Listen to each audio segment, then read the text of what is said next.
from Wwltv, the spirit of Louisiana. This is Louisiana's news leader, Channel 4's Eyewitness Morning News. On the subject of last night's debate, it was one on domestic issues, and the economy was a big part of the debate last night. Louisiana economist Pete Goff, Jr., who is the author of the book Solving America's Financial Crisis, was one of the tens of millions of people who tuned into the debate last night. And he joins us now by satellite from Baton Rouge to give us his take on what was said last night. And who do you think handled the economy better, Mr. Romney or Mr. Obama? Thank you for having me, Eric. And without question, I think Mr. Romney won the debate. He came out very knowledgeable on his subjects. He was very well prepared. He talked about some startling contrasts. Do you want more government in your life? Do you want more spending? Or do you want to look at an approach that does something to cut the taxes and to get jobs going back again? Now, both agree that, you know, things have to change, obviously, and I think almost every American agrees things have to change. There has to be tax reform. There have to be some cuts to entitlement, a lot of things that are going to be hard choices that everybody says we need, but nobody seems to be able to do. I don't think there's any question that there's a lot of hard choices out there. You've had the four biggest deficits over the last 4 years because you have massive spending programs, and we're literally operating without a budget right now. The only thing to rein in the spending is to hit the debt ceiling cap that we're prepared to hit sometime in March or April of next year. The big thing is every time you talk about somebody having a cut, that's the people that can't stand whatever the situation is who's going to experience the cut. Everybody wants to tighten up as long as it doesn't influence them. But it's not just this president. It's been presidents for decades now who have just kept on spending, and you know, nobody wants to make the tough decisions when it comes to health care or Medicare or Social Security reform, tax reform. What does the next president have to do to really get this country back in some fiscal order? First off, Eric, you couldn't be more right. The spending has went on with every administration. It's not limited to this administration. Unfortunately, we just have the biggest deficits happening right now.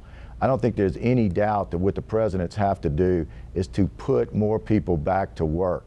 One of the things that Mitt Romney hit on accurately last night was talking about the fact that we need jobs. That's what puts the taxes back into the government. If you look at legislation right now, the biggest source of wealth for the average American, over 70% of spending as consumer, is the single-family residence.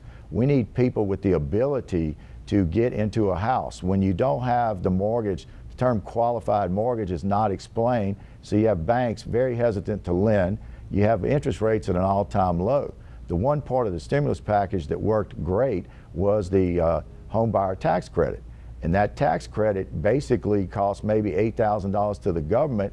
A house averages putting $90,000 back into federal, state, and local tax coffers. And whenever you can get the housing industry going, you're going to immediately pick up the rest of the economy.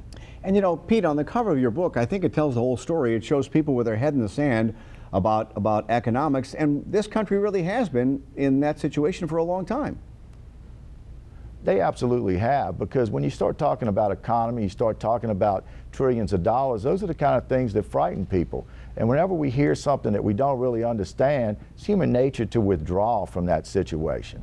And right now, what we've got to look at is we had a system of a financial system that was literally the best in the world. And we repealed the laws that made it great, called the Glass-Steagall Act, and we replaced it with Dodd-Frank, which has basically an unwritten law. It was passed by people that didn't read it or actually write it. So whenever lenders have a situation where they don't know what's going on and they're subject to penalties and fines, they're just going to hold back from lending. We literally need to get money out there to the small business people. That is the name of the game. All right, well, Pete, your book is a good read, Solving America's Financial Crisis, available everywhere. You're from Baton Rouge. We appreciate you coming on this morning and taking time to go over this. It's available everywhere, correct? Basically, it's available at a website, rediscovering.us. I appreciate you for having me on the show. And in that website, there are excerpts from the book and various things about it. The book is a history of the U.S. economy from start to finish. It includes all forms of banking and solutions to the average person. All right, and we'll put that all that information on our website, wwltv.com. Pete, thank you very much. We appreciate that.